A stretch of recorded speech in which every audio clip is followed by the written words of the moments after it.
living from our heart, living from our core, living from our power. We all get more. We are powerful women. Hello, everyone, and welcome to the Heart Whispers Summit. I'm Sue Erda. I'm your host for this amazing summit. I'm so grateful that you're here and that you're giving yourself this gift of listening to these 20 incredible women who are here to share themselves with you. They are here to share their guidance, their stories, their lessons, and their passions around listening to your heart and how you can do that to live your life more fully every single day. And I'm Sue Erda. I'm one of the publishers at Power for You Publishing, and we'll be publishing this book, Heart Whispers, which is launching on June 22nd. I'll tell you about that at the end so you can get that and get our special offer that day. For right now, I would love to introduce you to Beverly Akhurst. And I'm going to read a brief introduction, and then we'll start talking with her. Beverly Akhurst is a yoga teacher, speaker, writer, and owner of Ocean Breath Yoga. Beverly formerly worked in the mental health, education, tech, and travel fields. However, in her early 40s, a stay in the cardiac unit began a journey to discover her purpose and the creation of a program she calls Rhythm of Life. Beverly is a student of anatomy and bhakti yoga, trained in trauma release exercises, and certified in craniosacral therapy. She specializes in posture, movement, and breath, and she frequently shares her insights through storytelling and on podcasts.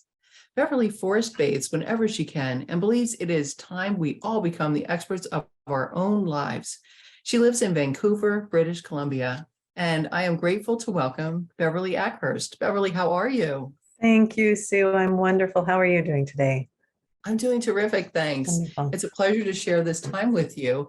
I am so excited to talk to you because we have a new word as far as I know, Rhythm. So your title is Rhythm of Life, your key to access a life of healing, purpose, and heart. And we will get to what that means in a minute. But first, I would love for you to share with our audience your personal journey and how it led you to where you are here today. Oh, our personal journeys are not linear, that is for sure, and neither has been mine. I would say at this moment in time, I am more who I was as a 3-year-old than I have ever been. When I was very young, I think I knew myself, the universe, everything so clearly. And I was confused by how people dealt with life. I was always so very confused. I would watch them and just not get people, but I understood everything else around me. And as life went on, that gets buried. I was a very quiet, observant child, and that was a very disconcerting thing for adults.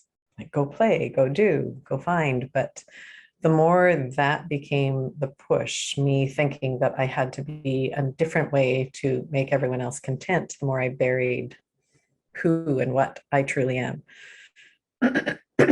Move ahead through teen years, through all the stuff that goes on. And around 30, I was having to rollerblade to work because the buses were on strike. And it was 20 kilometers, Canadian kilometers. I can't even tell you how many miles that is, but 20 kilometers I had to rollerblade every day to and from work. So I thought, I'll go to yoga class to stretch because I need to after all that. And I found a yoga class that ran a couple of times a week. And probably by the second class went, oh, wait a second, this has nothing to do with stretching. There is so much more going on here. So I started this journey that was back and forth with this thing that kept calling me in. And in between that, there's relationships. I lost babies. I had so many things happen. And, they build. You find ways to deal, but you're just dealing, and they build, but then there's something bigger that hits. And that was the death of my father from pancreatic cancer. And that was the thing that took me and shifted me. It's probably one of the biggest shifts ever. And that's when I became a yoga teacher. And, that was a catalyst for me, that starting point towards my truth, my understanding that we're not living the way that we were called to live. We've been told who to be, how to be, what we should be, but rarely are we told to be the thing that we were born to be. Mm-hmm. Rarely does that happen. So through my 40s, I did everything I could. I went to every training. I dove into the deep end and I held my breath in there and I wanted to see what was under the surface. And around about 50, I had this moment of in a yoga festival out in the desert in Joshua Tree of falling madly in love with myself. Not even falling, understanding that I was completely in love with myself because I was so worthy of it that there was nothing else needed. And that was the next stage into watching what is going on. And COVID was the next. COVID, I got to observe everybody and thought, okay, it's time. It's time that we understood that, yoga classes are wonderful, fitness classes are wonderful, going for a hike is wonderful. But if you don't understand this, if I don't understand me, if I don't truly understand what lies under all this stuff that's made of the food I eat, then I'm missing out. I'm missing life. And so is everybody that I know. And that's where I started, and that's where I came from. And the brick walls that were in my way now crumble at my feet. And, and I'm in the next stage. As you know, my sister just passed away from the same cancer that took my father. My mother's had breast cancer. And I'm intent now. I'm intent. I'm on a mission that this doesn't keep happening to everybody, not that I know, but everybody I hear of, everybody I see. So that's Wow. that's my journey. Wow, that's quite a journey. Thank you for sharing that. And this title that you have, I'm excited for you to talk with our audience about it because it's a new word for me. So Yeah. what does Ritam mean and why is it important? For me, it's important. For one, I need to start with the fact I study yoga philosophy. Yoga for me is not a bunch of poses. It is the whole thing. This is about our lives. This is a thing of uniting us with our truest nature, with everything that moves around us, and we're disconnected. So for me, the Sanskrit words hold a lot of meaning. In 10,000 plus years, they've never changed. Unlike English words, it can be used for anything. Sanskrit has never changed. It has rules that govern it like nature. And ritam are the underlying patterns or laws of nature that govern everything in the physical world, in the material world, everything in the universe that can be touched, that is beyond consciousness, is governed by ritam. It's the structural moral principles of how everything exists. And that first part of it, again, this is the joy of Sanskrit. It breaks into syllables. Means to rise up through correct action. And that doesn't mean anything religious. It literally means correct action for who and what you are meant to be in the body you're in the life you're in how you interact with nature, and how nature that we are part of interacts with us, how we eat, how we move, how we breathe. Once you get into that, you move into the next stage, which is Dharma, which is also from It's Dri, creates Dharma. And Dharma is not just the thing you're meant to do. It's not just purpose. It's the correct use of everything based on its essential nature. Well, if I understand my essential nature, if I learn to understand it, that thing I was never taught as a child, to understand and truly love my essential nature, then I know what I was meant for. I know what the correct use is of myself, of this body in this lifetime. And then that moves into that Kri, which comes from it, which is karma, which is that cause and effect of everything we do has a beautiful cause and effect on the world around us. When we're not using ourselves properly, it's going to be discord that we hit. But if we live within ourselves and do what we were meant to do, find our passions, live our joy, then we start flowing in a karma that has cause and effect that reflects and ripples out to everyone, everything in the universe. That's Ritam. It sounds like it's amazing and very simple, I want to say. Like just the simplicity of it is what is so beautiful about it too. It's just like this, it's kind of the way it is, and we can feel our way into it is how it feels to me. Yeah, you're obviously very passionate about this. And I know you're passionate about rhythm in life. That's something Yes. that's very meaningful to you. Mhm. And as far as life development, all of it. And how does rhythm work with how our body works? Well, rhythm is the root word of rhythm, of rituals, of all rites, all these things. So rhythm is almost ritualistic. It is a thing. It's not just music. Music is very intelligent in that it uses rhythm, but rhythm comes from what we hear and hear. Our heart beats out a rhythm. Our heart has a rhythm that lets us know if we're happy, if we're sad, if we're angry. It changes. Listen to it. So, rhythm, finding a rhythm in life allows us to be in flow. And we were talking about it this morning. Flow is in everything. And when you allow yourself to find flow, life moves easier. But you can't do that if you're stepping back going, no, I can't because, or I'm in fear of, or, this might hurt. That is what somebody expects of me. I'm dressing the way somebody told me I should. I'm eating what just is there, even though it's not really food. If we find rhythm, we work like the rest of nature. Go into a forest that hasn't been cut down or that hasn't been touched, and you see rhythm all around you. A rhythm of seasons, of seeds falling, a rhythm of how things come to life, which ones come first to feed the next, a rhythm of what happens with a young tree when an older tree finally gives way to the earth, rhythm and how water flows in spring and summer, how it freezes in the winter. We are no different. If we understand that waking up in the morning on a steady, consistent basis at the same time creates a rhythm, something changes. If we learn to create rhythm in how we eat within a certain time of day, we're actually working with the rhythms of our body the way they're meant to work. Think of how you eat. When do you eat during the day? People don't really think about it. There's food present all the time. Well, how our natural systems used to work was, well, we would get up with the sun. And what would you do? Would you build a fire and start to go kill something, cook? No, in the morning, you would go find the stuff that's easy to access. You need to get on with your day. So you're going to eat fruits. You're going to eat the things that they're, and it's going to take a while. So you're not putting food in your mouth the instant you get up. It's going to be a couple of hours. So you have food, and then you're working through your day, you're moving through your day, and then you want to eat before it's night. So you start a fire, and this is when you cook different things, when you actually cook stuff down that you've had time to catch during the day, when you've moved, functioned.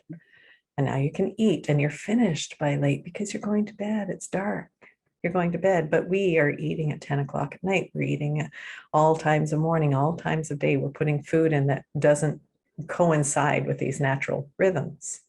And then our bodies are out of rhythm, and our circadian rhythm is out of rhythm.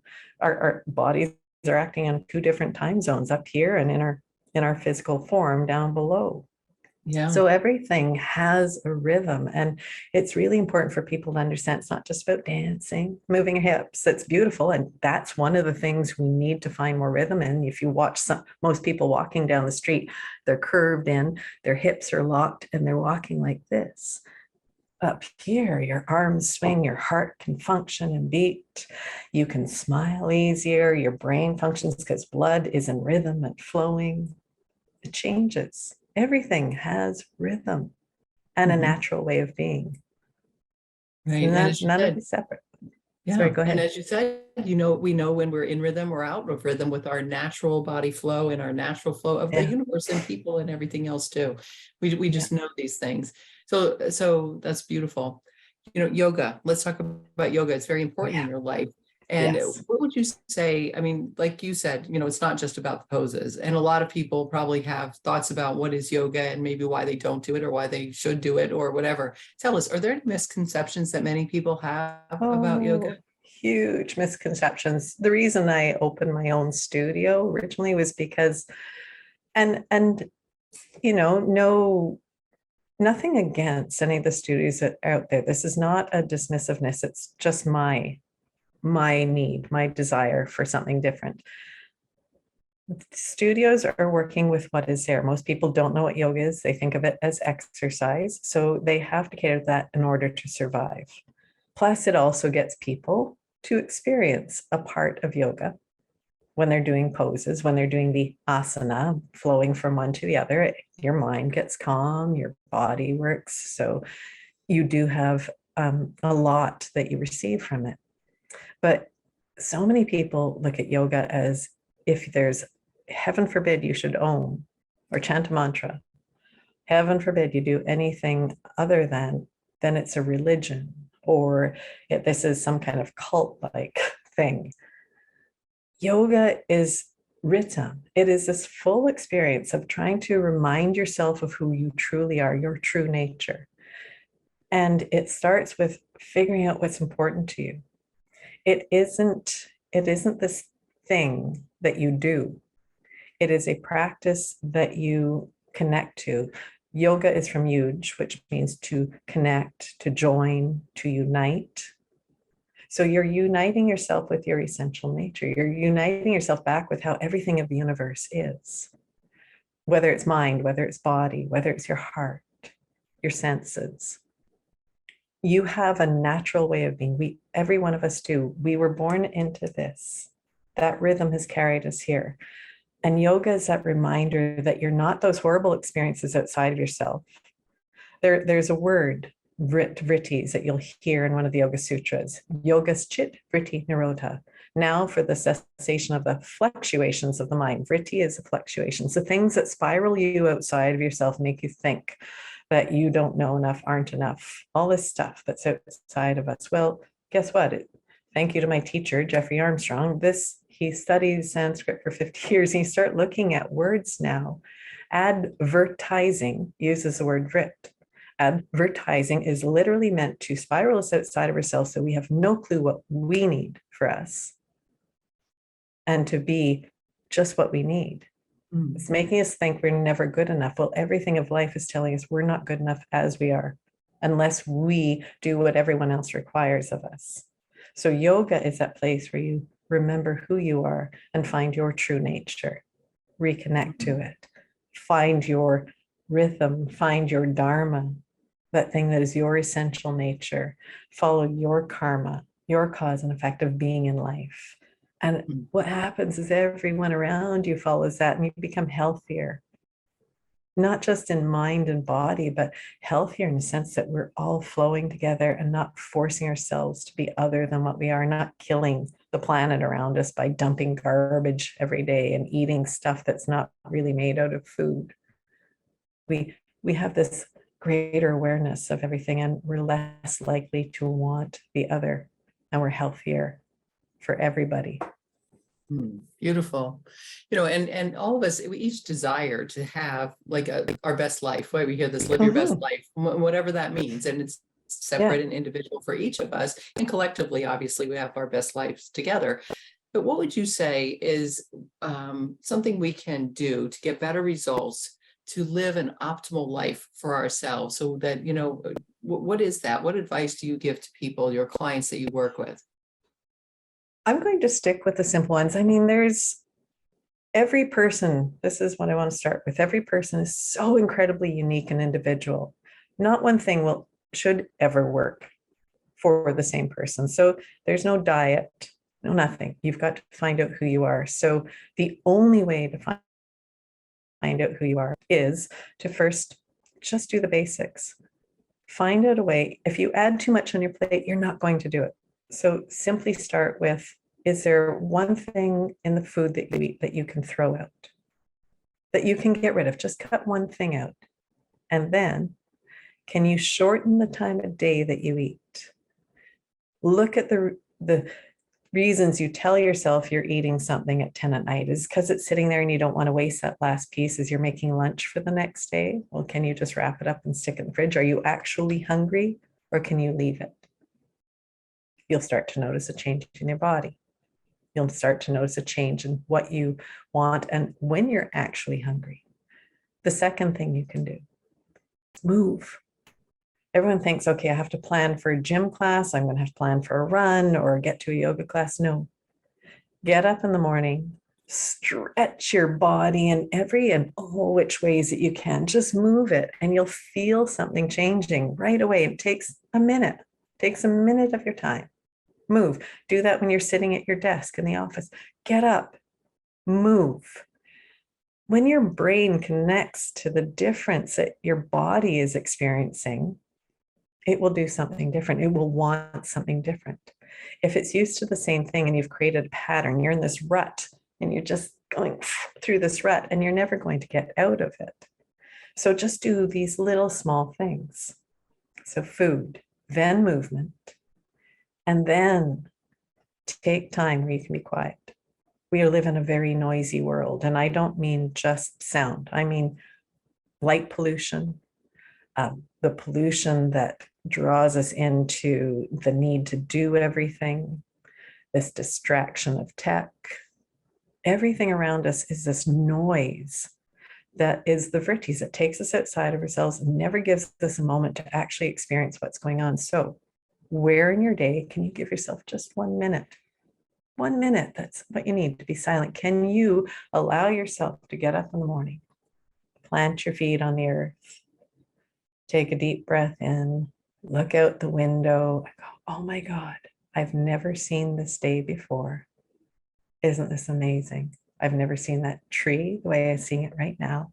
Never heard that bird the way I hear it right now. Maybe it's the traffic on the street. Whatever it is, just observe it, wonder and awe, breathe into the day, and then go. Notice how different your day starts. If you simply give yourself a moment, notice at the end of the day, if you just sit in your car or stand outside your front door for a minute, before entering, before shifting into this place that's meant to be your lovely sacred space. Take a breath. How does it change how you enter? Do you really want to take the whole day and everybody who bugged you into your sacred space of home? Or can you just let it go? It's beautiful. I'm listening to you and I'm thinking the word mindfulness keeps popping in because it's all about that paying attention, right? To what it is you're feeling, what it is you're thinking, what it is you're doing, how do you move, how do you activate your brain, your heart, all of it together.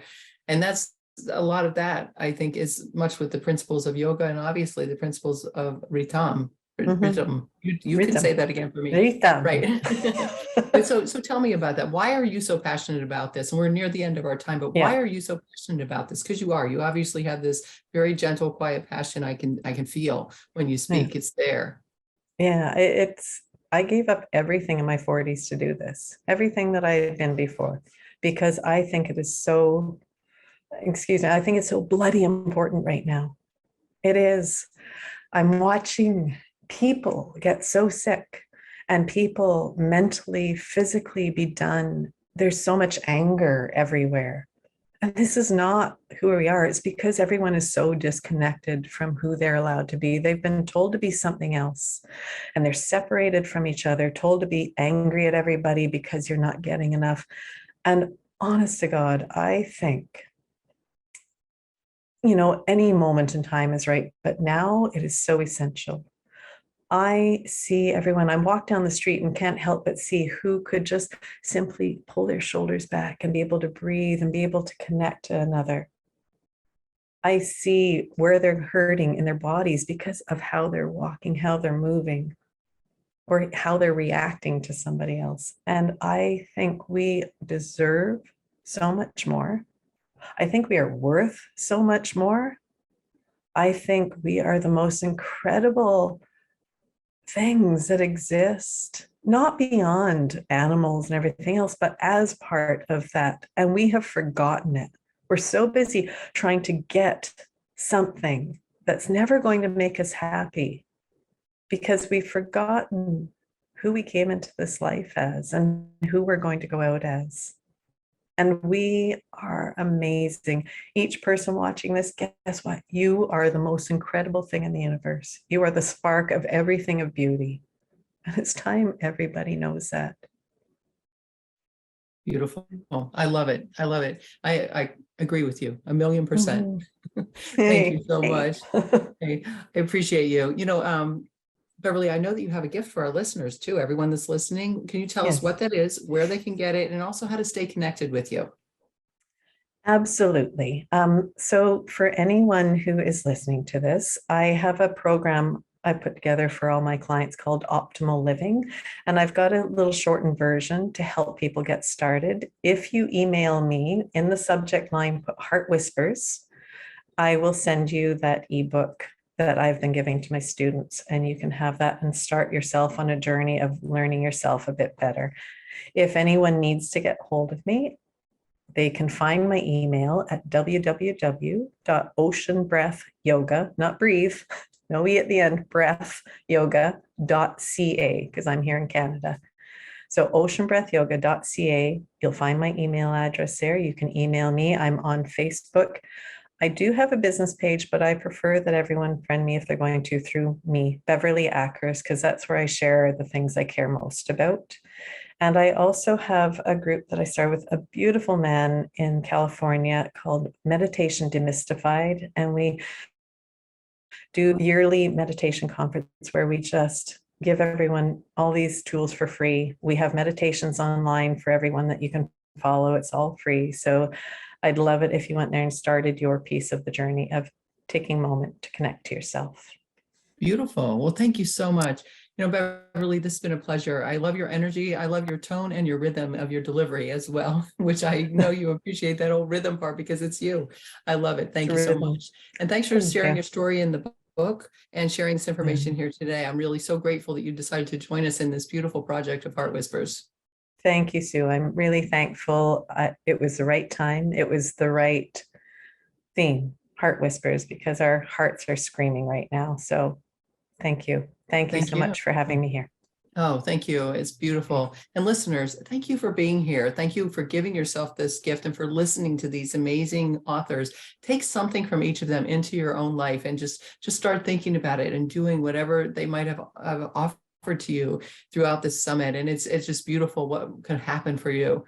So thank you for that. Also, buy this book, Heart Whispers, on launch day, which is June 22nd. What you can do is go to our website, heartwhispersbook.com. We'll guide you to the Amazon page for your country, wherever you are. And on that day, June 22nd, we are offering a 99-cent Kindle book. So for 99 cents, you get this whole book of Heart Whispers, which is 20 stories by these amazing authors that you've just met on this summit. You'll have their stories. Plus, if you bring your Amazon receipt number back to that website, then you will be able to have access to more than 40 gifts from our partners and authors. And they're incredible. They're all free. They're downloads. They're for you to expand your own personal growth and to live more into your own heart whispers. So definitely do that. Continue to listen to the summit. Continue to listen to your own heart. Your heart is whispering to you. Are you listening? Take care, everybody, and have a beautiful day. Bye for now.